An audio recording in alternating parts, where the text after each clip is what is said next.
পরে সার্ভে করে এটা গভর্নমেন্টের কাছে সাবমিট করবে এবং ফিশারি এবং এটি ক্ষয়ক্ষতি হয়েছে গভর্নমেন্ট এবং প্রাইভেট এগুলি আমরা দিয়েছি গভর্নমেন্টের কাছে ডিএমের কাছে।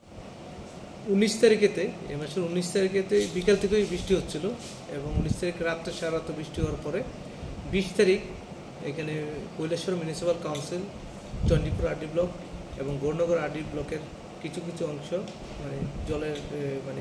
জল উঠেছে এবং এখানে যে ফ্লাডের মতো একটা সিচুয়েশন হয়ে গিয়েছিল।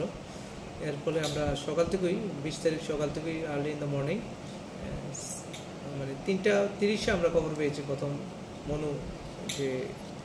মনুগুলি যে চা বাগান এখান থেকে একটা খবর পেয়েছি, এখানে একজন মহিলা এখানে জলের জন্য আটকা পড়ে গিয়েছিলেন। আমরা তো জানি না এত আমরা তো সবাই ঘরে ছিলাম।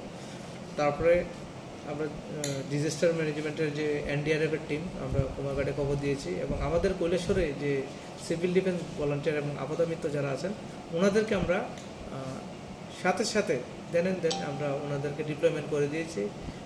আমরা যে রাবার বোট এবং অন্যান্য যে যন্ত্রপাতি আছে এগুলি যে লাইফ জ্যাকেট এগুলি পাঠিয়ে আমরা ওই মহিলাকে উদ্ধার করেছি। তারপরে যে মনু নদীর যে জলের স্তর কিন্তু ওই দিন থেকেই কিন্তু বিপদ সীমার উপরে চলে যাচ্ছিল।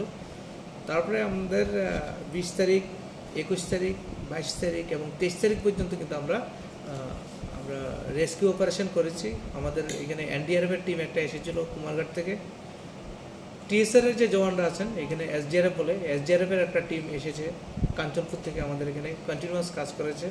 আমাদের লোকাল যে সিভিল ডিফেন্স ভলান্টিয়ার ওনারা কাজ করেছেন এবং আমাদের কৈলাসহরের সাব ডিভিশনের যে বিভিন্ন এলাকার যে ভলান্টিয়ার, সাধারণ যে নাগরিক যারা ট্রেনিং নিয়েছেন ডিজাস্টারের, ওনারাও কিন্তু আমাদের কাজে সাহায্য করেছেন। প্রশাসনের থেকে আমাদেরকে রেড অ্যালার্ট জারি করা দেওয়া হয়েছিল। ডিএম স্যার আমাদেরকে প্রত্যেক অফিসারকে ইনস্ট্রাকশন দিয়েছেন কেউ যাতে বাড়িতে না যেতে পারে, শুধু খালি অ্যাডমিনিস্ট্রেশন না লাইন ডিপার্টমেন্টের কেউ যাতে বাড়িতে না যায় তার জন্য উনি নির্দেশ দিয়েছেন এবং উনি প্রত্যেকটা কাজে আমাদেরকে মনিটরিং করেছেন।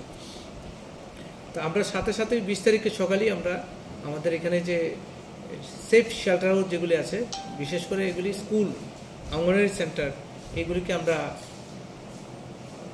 যে শেল্টার হাউস ইনচার্জ এবং আমাদের তহসিলদার আরআই ওনাদেরকে দিয়ে আমরা এগুলি অপারেশনাল করে দিয়েছি এবং 20 তারিখ সকাল থেকেই আমাদের শেল্টার হাউসগুলিতে যারা শরণার্থী ওনারা আসতে আরম্ভ করেন আস্তে এবং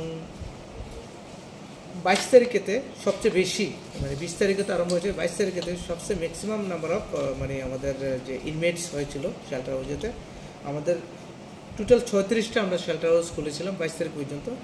তারপরে এখানে দেখা গেছে কি ফ্যামিলি 1964টা এফেক্টেড হয়েছে।